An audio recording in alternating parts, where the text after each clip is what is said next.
या तो उसका भारत में विलय होगा या पाकिस्तान इतिहास से समाप्त होगा।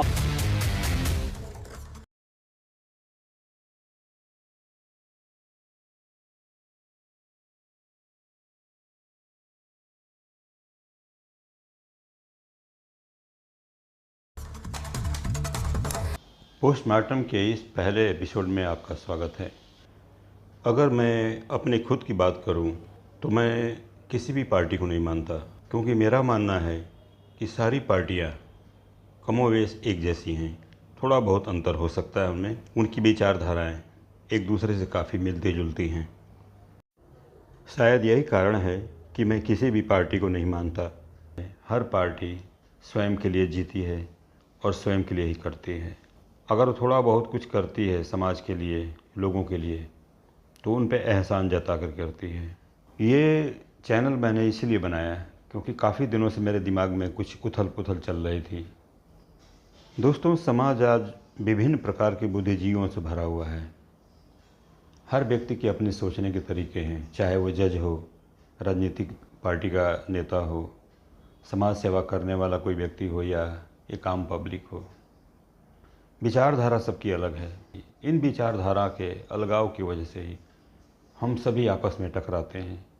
सही चीज़ को सही मानने से इनकार करते हैं और गलत चीज़ को गलत मानने से कई बार गलत चीज़ को सपोर्ट करते हैं, सही चीज़ को इग्नोर करते हैं।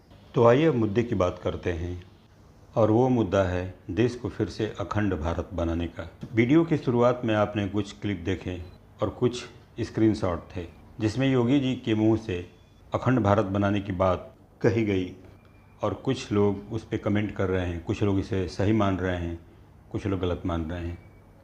हालांकि योगी जी ने ऐसी बात कही नहीं, उनके कहने का अर्थ कुछ और था। इस संदर्भ में एक ऋषि ने कहा था जो शब्द उन्होंने बोले हैं, मगर उसको मीडिया में, सोशल मीडिया में और कुछ न्यूज़ चैनलों पे इस तरीके से परोसा जा रहा है जैसे उन्होंने अखंड भारत बनाने की बात की हो।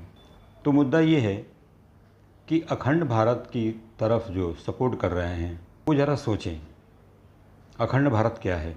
अखंड भारत का सीधा अर्थ होता है इस देश को फिर से पाकिस्तान, बांग्लादेश, इन सब से मिला देना। अब दोस्तों, भारत के साथ यदि पाकिस्तान और बांग्लादेश मिल जाएगा तो इस घटना का राजनीतिक रूप से और धार्मिक रूप से हमारे देश पे क्या प्रभाव पड़ेगा, ज़रा सोचिए। मैं आपको कुछ क्लिप दिखा रहा हूँ, पहले उन्हें देखिए, इसके बाद फिर हम बात करेंगे। इंडिया का नाम सुनते हैं तो पहली चीज आपके दिमाग में क्या आती है? दुश्मनी, उनसे लड़ाई करें, गुस्सा आता है। हम सरकार से ये दावा करते हैं जो मूर्तियां पूरे देश में है उन सबको तोड़ दिया जाए। प्रदर्शनकारियों ने भारत के तिरंगे के साथ भी छेड़छाड़ की। कि इंडिया वालों के साथ हमारी दोस्ती होनी चाहिए। नहीं, काफिरों के साथ जो मामला इस्लाम करते हुए करें। अशोक चक्र की जगह इस्लामिक कलमा लिख दिया। यहाँ मैं एक बात कहना चाहता हूँ, मेरे इस वीडियो को हिंदू और मुस्लिम के नज़रिए से मत देखिएगा। कट्टरवाद लगभग हर जगह होता है, कहीं ज़्यादा कहीं कम। सभी अपने अपने धर्म को लेकर कुछ कम और कुछ ज़्यादा कट्टर होते हैं, मगर यहाँ इस्लामिक कट्टरवाद की बात मैंने इसलिए की क्योंकि दो इस्लामिक देशों को इस देश में मिलाने के लिए कुछ लोग बोल रहे हैं और सपोर्ट कर रहे हैं। इसमें से कुछ वीडियो भारत का है, कुछ बांग्लादेश का और कुछ पाकिस्तान का, और ये तो कुछ भी नहीं है। ऐसे ऐसे वीडियो हैं, ऐसे ऐसे न्यूज़ कटिंग है कि आपका दिमाग हिल जाएगा।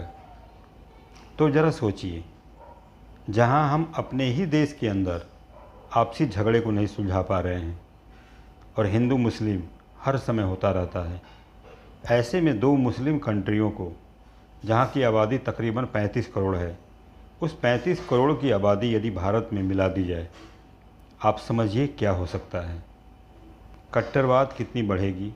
और सबसे बड़ी चीज़ कि आज बॉर्डर की वजह से जो आतंकवादी संगठन या नफ़रत फैलाने वाले उग्रवादी संगठन बॉर्डर के उस पार हैं, क्या जब बॉर्डर ख़त्म हो जाएगा तो वो भारत के किसी कोने में नहीं पहुंच जाएंगे कि वो पूछेंगे कि नहीं नहीं भाई, मैं तो पाकिस्तान के एरिया का रहने वाला हूँ, तो भारत के एरिया में आऊँ या ना आऊँ?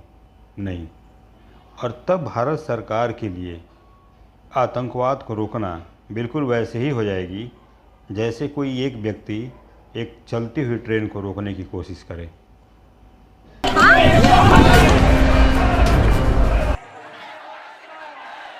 भयानक दंगा। क्या ब्रिटेन को फूंक देंगे कट्टरपंथी दंगाई? अभी आपने जो वीडियो की कटिंग देखी, ये यूरोपियन कंट्री की है। ये वो कंट्रियां हैं जिन्होंने जब मुस्लिम कंट्री के अंदर मुस्लिम ही मुस्लिम को मार रहे थे, कट्टरपंथी मुस्लिम को मार रहे थे, उस परिस्थिति में जब 57 देश होने के बाद भी मुस्लिम देशों ने ही इन्हें शरण नहीं दिया, तब यही यूरोपियन कंट्री ने इन्हें शरण दी। लेकिन उस देश का इन लोगों ने क्या हाल बना दिया, एक सोचने का विषय है। कट्टरवाद चाहे कहीं भी हो, कट्टरवाद होता है और वो कहीं से भी सही नहीं ठहराया जा सकता।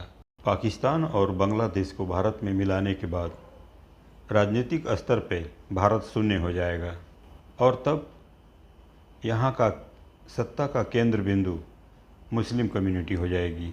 अभी जब ये 20% है, तब देश के अंदर जितनी पार्टियां हैं वो इनको अपने अपने स्तर से तुष्टीकरण की राजनीति करती हैं, इन्हें लुभाने के लिए संविधान तक को ताक पर रख देती हैं। और जहाँ तक धार्मिक रूप से प्रभाव की बात है, तो आज आप खुद समझदार हैं देश की क्या हालत है। यहाँ तक कि जुलूसों को निकालने के लिए भी कई बार पुलिस लगानी पड़ती है।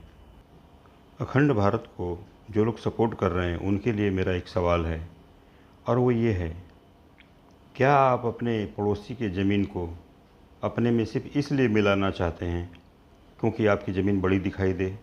हाँ, ज़मीन तो आपकी बड़ी हो जाएगी, मगर ज़रा सोच के देखिए, पड़ोसी के घर में जितने अराजक तत्व हैं वो भी आपके घर में आ जाएंगे, और फिर आपकी ज़मीन बड़ी होने का जो खुशी है ना, वो समस्याओं में बदल जाएगी। इसलिए किसी भी चीज़ को सपोर्ट करने से पहले उसका जो दूसरा पहलू है कि उसका परिणाम क्या होगा, उस पर ज़रूर विचार करिए। इन शब्दों के साथ इस वीडियो को यहीं विराम देता हूँ। जय हिंद, जय भारत।